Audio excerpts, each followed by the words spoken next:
آخر میں والد کے بارے میں دو باتیں عرض کر کے میں بات کو سمیٹنا چاہتا ہوں۔ اکثر بزرگوں کو آج شکوہ شکایت ہوتی ہے اپنے نوجوان بچوں کے بارے میں۔ بچے نے 4 لفظ پڑھ لیے، اپنے آپ کو جنٹل مین سمجھتا ہے۔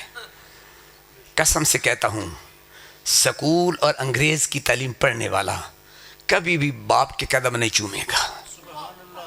میں نے مسجد کی چٹائی پہ بیٹھنے والے ایک ادنا سے طالب علم کو بھی دیکھا ہے، اس کے دل میں باپ کا کتنا ادب اور احترام ہوتا ہے۔ رب کائنات نے، آپ کے پیارے حبیب علیہ السلام نے ایک قانون اور ضابطہ دیا، اللہ مجھ پہ راضی ہے یا ناراض؟ میں جانتا ہوں یا نہیں جانتا؟ آپ جانتے ہیں؟ آپ میں سے کوئی نہیں جانتا۔ ہمارے پاس کوئی کسوٹی نہیں، کوئی ترازو نہیں، کوئی معیار نہیں۔ میں تہجد پڑھتا رہوں، اشراق پڑھتا رہوں، چاش پڑھتا رہوں، میرا رب میری ساری باتیں منہ پہ مار دے تو کون اللہ کو پوچھنے والا یار؟ اللہ سجدے قبول کرے نہ کرے مالک ہے نا۔ جی چاہے تو ایک سجدے سے راضی ہو جائے اور جی چاہے تو ساری باتیں رد کر دے۔ بڑے بڑے لوگوں کی 9ویں پارے میں پڑھ کے دیکھ لیجیے، وَلَوْ شِئْنَا لَرَفَعْنَاهُ بِهَا وَلَكِنَّهُ أَخْلَدَ إِلَى الْأَرْضِ وَاتَّبَعَ هَوَاهُ فَمَثَلُهُ كَمَثَلِ الْكَلْبِ۔ مستجاب الدعوات کو اللہ نے کتا کہہ دیا۔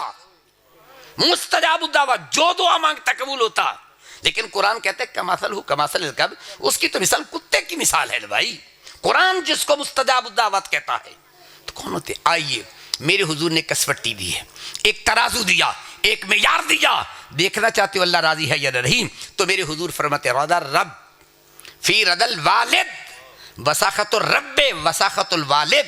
اپنے باپ کو دیکھ لے، تیرا ابا راضی ہے تو میرا رب بھی راضی ہوگا۔ اپنے باپ کو دیکھ لے، اگر تیرا باپ راضی ہے تو سمجھ لے تیرا اللہ بھی راضی ہے۔ اگر تیرا باپ ناراض ہے تو جتنی مرضی تہجد پڑھتا رہے، اوابین و چاشت پڑھتا رہے، اللہ راضی نہیں ہوگا جب تک تیرا باپ راضی نہیں ہوگا۔ اور آپ کو پتہ ہے، ہمیں معلوم ہے کہ باپ کے دل میں بچوں کی کتنی محبت ہوتی ہے، کتنا پیار ہوتا ہے۔ قسم سے کہنا چاہتا ہوں، ایک جٹ کی سی مثال دینا چاہتا ہوں۔ پنڈ دے اندر ایک جٹ 2 منٹ بات میں، یا تو مجھے کہہ دے عمران بھائی ذرا 2 منٹ کے لیے، یا میں بند کر دے تو آپ بات کر لیں، میں بعد میں کر لوں۔ مجھے سننے کی بھی عادت ہے، حاصل پور میں آیا ہی آپ کی باتیں سننے کے لیے، قسم سے کہتا ہوں، اور کہیں اتنی سنی نہیں جتنی حاصل پور میں سنتا ہوں، اور بڑے شوق سے سنتا ہوں۔ ربانی سے آپ بھی سنا کریں، اللہ عبادت کا درجہ دیتا ہے، قسم سے کہتا ہوں۔ توجہ ہے؟ تو جٹ آدمی یہ تھی، وہ کی کرے پیا، کھالا کھٹے پیا۔ وہ پیو ویکھا دوپہر دا ٹائم ہے، گرمی دا وقت ہے، جاتے کہندا پتر ہن بس کر، ٹھنڈے ٹائم کم کر لویں۔ وہ سکھا ابا تو چل تے میں آیا، وہ دا خیال کم تھوڑا جہا رہندا ہے تے میں دوبارہ کیا ہونا ہکری نہیں ویڑی جاواں۔ چلا گیا، پیو نے ویکھا پھر کھلوتا ہے، دوبارہ آ گیا، پتر تینوں آکھا گرمی بڑی، آکھے ابا مینوں ہی پتہ ہے پر تو چل تے میں ہنے آیا۔ پھر چلا گیا، پھر نہ گیا، انہیں ویکھا پوترا آکھا نہیں نہ مندا، انہیں پوترے نو چاہیا تے دپے چا بٹھایا، نکا جیا پالا پوترا، انہوں چاہتے کتے بٹھایا؟ دپے بٹھایا۔ انہیں کئی سٹی تے دوڑ کے آیا، کہندا ابا تینوں کی ہوگی؟ ایڈی گرمی، پتر نو گرمی بٹھایا ہی ہے۔ آکھے ہن سمجھ آئیے تینوں کی میں تکلیف ہوندی ہے؟ نہیں گل سمجھ آئی۔ اس کہا جی میں تینوں تکلیف ہوئی ہے نا، تو میرے بعد تو جوان ہو سے، لیکن میرے واسطے ہجے بھی تو میرا ننہ منہ شہزادہ ہی ہے نا۔ تو میرے ملت کے غیور نوجوان، یہ باپ خود تکلیف برداشت کرتا ہے، خود دھوپ میں بیٹھتا ہے، بیٹے کو دھوپ میں نہیں بیٹھنے دیتا، خود بھوکا رہتا ہے، بیٹے کو بھوکا نہیں رہنے دیتا، خود بے لباس رہ سکتا ہے، لیکن بچوں کے لیے عید کے کپڑے لازمی لے کے آتا ہے۔ کبھی آپ نے دیکھا؟ میں نے تو اپنی آنکھوں سے مشاہدہ کیا، باپ کے پاس عید کے لیے کپڑے نہیں ہوتے، جوتی اس کی ٹوٹی پھوٹی ہوتی ہے، لیکن جو بھی ہوتا ہے بچ بچا کے قرضہ کر کے بیٹے کے لیے عید پر کپڑے ضرور لے کے آ رہا ہوتا ہے۔ تو میرے ملت کے غشور نوجوانوں، آئیے تو میں دعوت فکر دینا چاہتا ہوں۔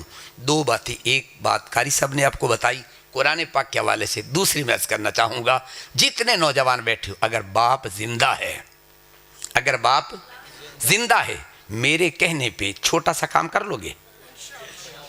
آپ جائیں نا گھر، رات کو آپ کے والد صاحب بیٹھے، اگر آرام کر رہے ہیں تو کوئی بات نہیں، صبح کے وقت کھڑے ہو جائیں، سب سے پہلے اپنے والدین کو راضی کریں، جائیں ان سے معافی مانگ لے، قسم سے کہتا ہوں۔ اگر غلطی ہو گئی ہے تب بھی، نہیں ہوئی تب بھی، بس اوقات کچھ باتیں بندہ ایسے کر لیتا ہے نا تو باپ یا والدہ کی دل آزاری ہو جاتی ہے، لیکن چونکہ ماں باپ شفیق ہوتے ہیں وہ اظہار نہیں کرتے ہیں، اظہار نہیں کرتے، لیکن دل کے اندر تکلیف ہوتی ہے، جائیں ان سے معافی مانگ لیں، پھر کام پہ جائیں، پھر دیکھیں اللہ برکتیں عطا کرتا ہے کہ نہیں عطا کرتا۔